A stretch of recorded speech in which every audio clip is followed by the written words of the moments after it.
Hey, I'm popping in here where there's normally an intro just to say that this is the last episode of season 1.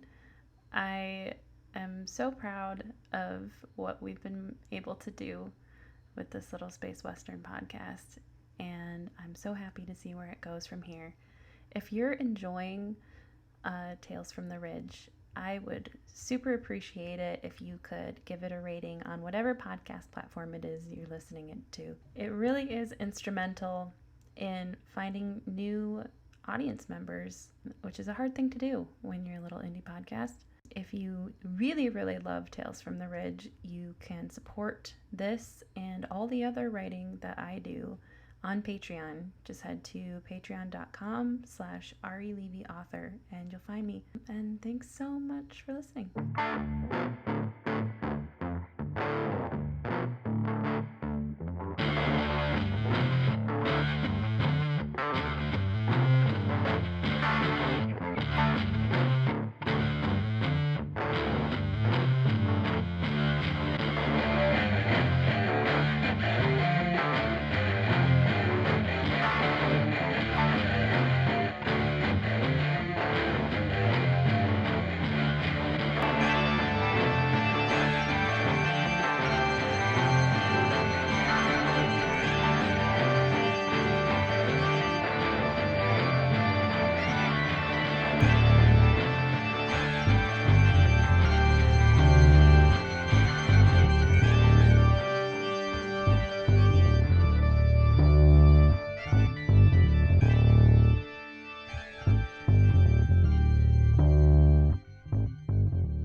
Episode 12, Calico, Hurst, and the Cyborg Plague, Part 2.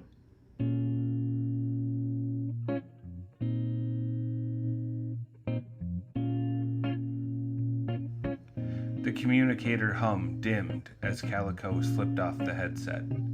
Having only heard her side of the conversation, Wella and Kirk were staring at her with expectant expressions.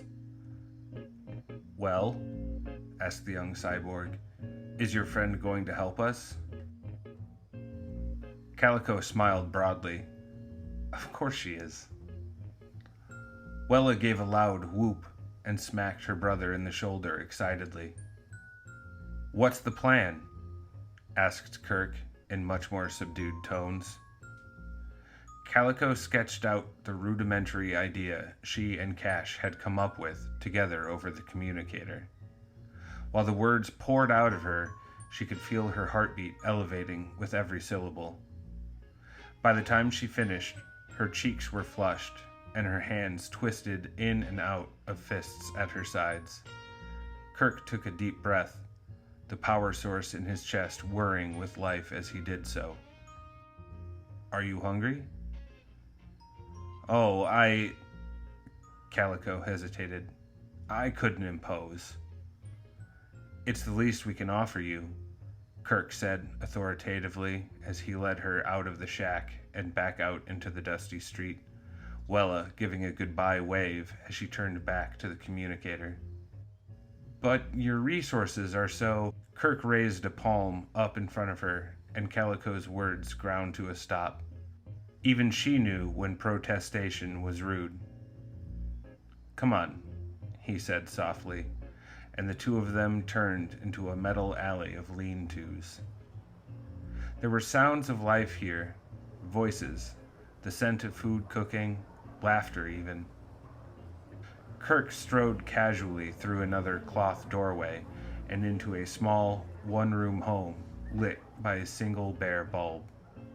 "Welcome to my humble abode," Kirk said, as he offered her a chair that had clearly been welded together from several other chairs. Calico sat and observed him as he fished around inside a small refrigeration unit. "Do you drink?" Calico nodded, her eyes widening in surprise as he cracked open a can of green Orthoptera rice beer. "Where'd you get this stuff?" she asked in surprise, taking a swig of the surprisingly bright booze that bore the illustration of a Califera rancher on its label. "Can I keep some secrets?" Kirk asked, with a crooked smile as he sat down across from her, setting down a plate of rations that had seen better days. Calico's stomach growled. She had not eaten since the lunch break after rehearsals that day. "Eat," Kirk said, gesturing with his beer before taking a drink. Calico obliged, feeling her spirits brighten as she munched and tipped back the rice beer. "What's the circus going to do when you don't come back tonight?" Kirk asked softly. "Oh, they'll move on to the next town and expect me to show up there," said Calico with a dismissive wave. "Ain't the first time I've been on the lam. They know the drill." Kirk chuckled at that. "You're an odd duck, Calico Hurst," he said. "How does a sharpshooter like you get mixed up with bounty hunters the like of Cash Guthrie?" "Oh, so you know her," Calico said, eyeing him over the lip of her beer. "Of her," Kirk corrected. "This won't be her first dust-up on Nova." "Well, of that I'm not surprised," said Calico with a laugh. "You didn't answer my question." "Can I keep some secrets?" Calico shot back playfully. Kirk raised both hands in surrender. Calico smiled and cast her eyes down at the table. "I picked her pocket. Must have been no more than 10 years old at the time. Same age as her sister, June." "No shit." "No shit." Calico tapped her fingers on the table as she ruminated. "Cash took one look at my wretched street urchin self and must have seen something in me that she liked, because instead of kicking me to the curb like most folks would have, she took me in." Kirk hummed in his throat as he took another swig of beer. "Cash was the one who taught me to shoot. If I had to guess, she's still the better of the two of us, though I don't think she'd admit it." Calico continued, "I ran with her crew for a while, but the bounty hunting lifestyle just wasn't for me. Started sharpshooting at sideshows and eventually found myself in the ring. That's the short story, anyway." "I'd like to hear the long story sometime," said Kirk, fixing Calico in a gentle gaze that brought a blush to her cheeks. "Well, They're here!" Wella burst into the room, eyes wide with excitement. "The horizon is in orbit. Cash wants to talk to you." Kirk and Calico exchanged a look as they both rose, leaving behind their drinks. "Wella, round up every able-bodied person and bring them to the communicator." "Yes, sir," said Wella with a salute as she dashed off to oblige him. Calico took a deep breath of night air as she strode back toward the communication shack, steadying her nerves as she looked beyond it to the ring of metal fencing and the intermittent headlights of the mercenary vehicles beyond it. She and Kirk moved inside, and Calico made a beeline toward the communicator. "Hello?" she said into the headset as she slipped it on. "Evening," said Cash, a hint of a smile showing in her tone. As Calico rehashed the plan with Cash, she could sense the room behind her slowly filling with cyborgs. Indeed, when she turned around, there were a dozen new half-flesh, half-metal faces staring back at her. "Everyone," Kirk said, striding to her side, "this is Calico Hurst. She's agreed to help us break the blockade and has even called in some cavalry to help." A few hushed whispers moved across the room. "I'm sure you've got some questions," Calico said, "but here's the plan." Calico launched into the plot she and Cash had concocted. A few heads began to nod. Others crossed their arms, faces dubious. But as she finished her explanation, she glanced aside at Kirk and felt more confident when she saw the trust in his features. "Well, what are we waiting for?" piped up Wella from the back of the room. A few of the cyborgs chuckled. "Everyone, get to your places," commanded Kirk, and the room began to drain of bodies as folks scattered off to fulfill their part in the plan. He turned to Calico. "You ready?" Calico mustered a nod. "Let's go." Kirk offered her a gentlemanly elbow, and she slipped her arm through it. The pair of them were silent as they made their way back to the secret entrance. Once inside the shack, Kirk released her arm and bent down to lift up the manhole cover. He hopped down into the darkness, the power source in his chest making an odd halo around him as he looked up to help her. Calico slipped as gracefully as she could into the hole, feeling his arms catch her weight before her feet hit the ground below. For a moment, she wanted to stay there, but she pushed the thought down quickly. He seemed to hesitate as well, setting her down on the hard-packed earth beneath them as he cleared his throat. "I know I've said it already, but I think..." "Hush," Calico commanded, and she smiled. The walk back to his hover bike seemed to take no time at all compared to the first trip, and Calico's heart began to patter as they reached the surface, the night sky spreading out above them. Kirk approached the hover bike and dug around in his saddlebags, finding the roll of mechanical tape he used to patch up the sad vehicle in times of need. "Arms out," he said, miming the motion with his own. Calico pushed her wrists together and stuck her arms out before her.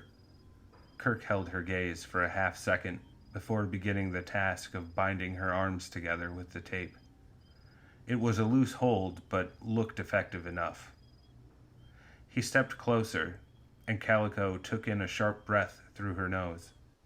His pale eyes gazed down at her with a warm but complex emotion.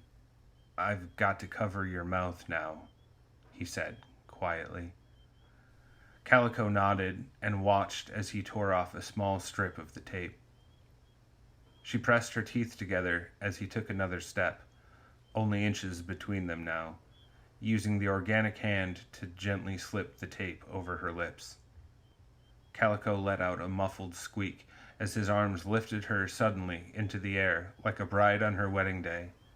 His chest vibrated as he laughed. "Don't worry, I won't drop you." She made a few incoherent sounds in reply. Kirk set her down on the saddle of the hover bike and then swung up behind her, balancing her between his arms as he kicked it into gear. The bike sputtered to life, and Calico closed her eyes tightly as Kirk swung back to the main road, making it seem as if they had just left the city and were headed back to the colony. The headlights of the Merc perimeter bathed them in white light as they approached. "Hey!" a harsh voice shouted. "Hey!" A shadow flickered in front of the lights as one of the mercenaries appeared in front of the vehicle. "Just what do you think you're doing?" Kirk turned the hover bike, skidding to a stop a few yards away. Calico felt the cool barrel of a shock pistol pressed to her head. Her eyes drifted away from the Merc and toward her own rifle, where it sat strapped to Kirk's saddlebags. "I demand you open up your blockade on this colony," Kirk shouted. "And just why would I listen to you, bot?" the Merc asked, crossing both his arms across his chest. Calico's face flushed as the slur left the man's lips, but Kirk seemed unfazed. "Because the woman I have under this shock pistol here is none other than Calico Hurst, and if you don't, I'm going to blow out her brains." The headlights flickered again as more mercenaries appeared. She felt Kirk's metal arm tighten around her. Whoa, let's talk this one out now, buddy," said the original Merc as he took a tentative step toward the hover bike. "Don't take one more step," Kirk ordered, "and drop your weapons." He jerked his head toward the mercenaries that had begun to raise their own weapons toward the pair of them. "Put your guns down," the Merc hissed at his compatriots. "Don't you know who that is?" As the mercenaries began to lower their guns, Calico hoped Wella was radioing Cash that it was time. Just as the thought passed, the roar of a ship's engine swept over them all, sending dirt and detritus flying through the air as the horizon descended from the skies. It wasn't a large ship, Caravel class, just big enough for Cash's crew, but the effect it had on the unsuspecting mercenaries was formidable. The air around them became opaque and unnavigable, and Calico gasped as Kirk ripped the tape from her mouth. She raised her hands upward and then dug her elbows back sharply, snapping the binding around her wrists. Kirk tugged her rifle from the saddle and tossed it to her. As the horizon landed and its engine cooled, the shouts of the mercenaries grew louder in comparison. Amid the cacophony, she heard a loud groan of metal as the fence to the colony opened, and the group of volunteer cyborgs rushed out. The dust began to settle, and without a second of hesitation, Calico rushed to the first merc she could see. "Hands up!" she shouted, and the man did as she was told, his face pale with surprise. Kirk appeared at her side, taking the man's raised hands and taping them behind his back.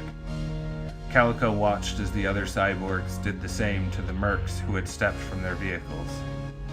Vehicles from the back of the perimeter raced toward the ruckus. "Kirk!"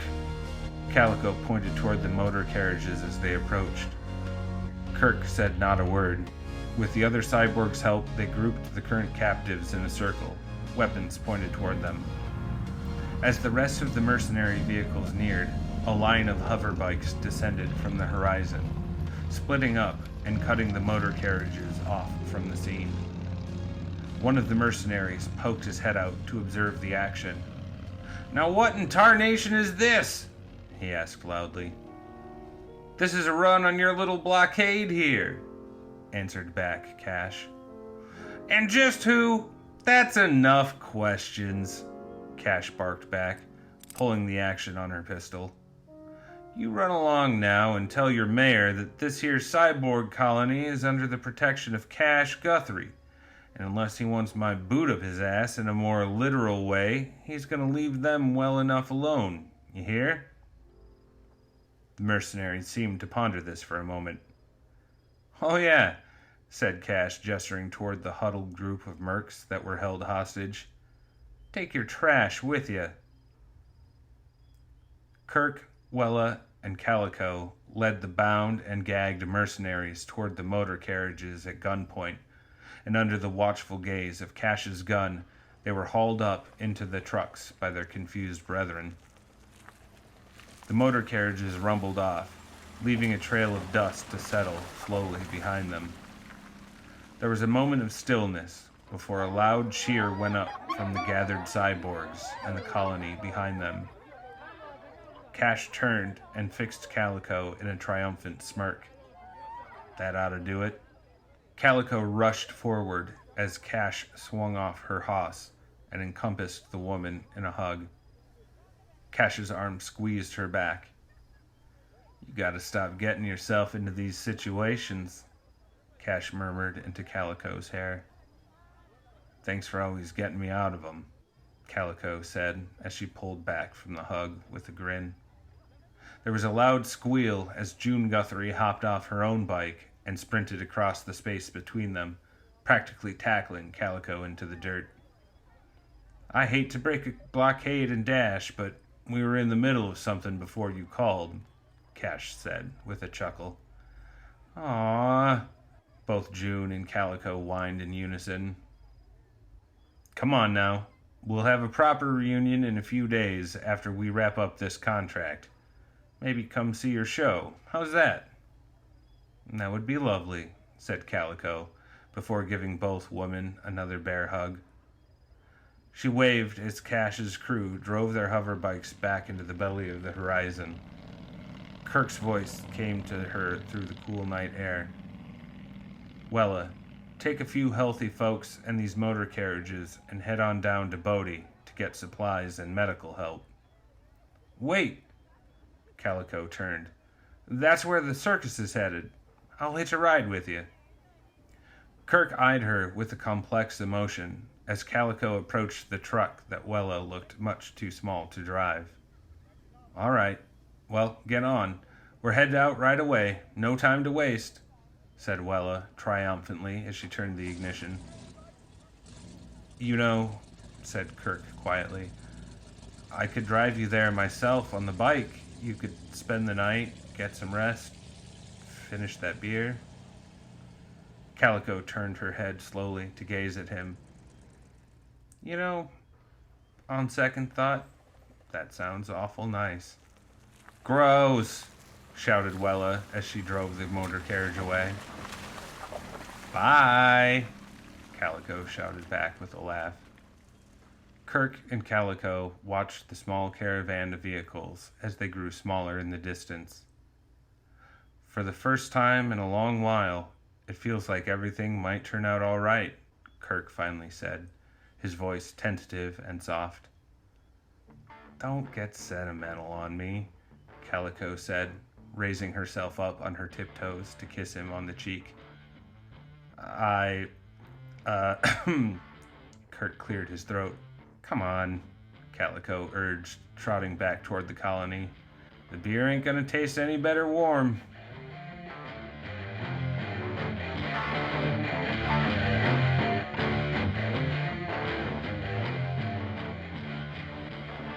I've said it once and I'll say it again. This would not be possible without my patrons.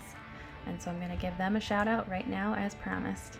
Lisa, Alan, Jeff, Erica, Two Flower, Bonnie, Mara, Rachel, AB, Robert, Claire, Susasaurus, Matthew, Taysom, Vicky, Michael, Willow, Jill, Orsoya, Franchon, Fritz, Rodney, Andrew, Megan, Kira, Katie, Camille, Emily, Andy, and Kat. Thanks for coming this far with me. I really appreciate it. And look for Season 2, Episode 1 coming out pretty soon here.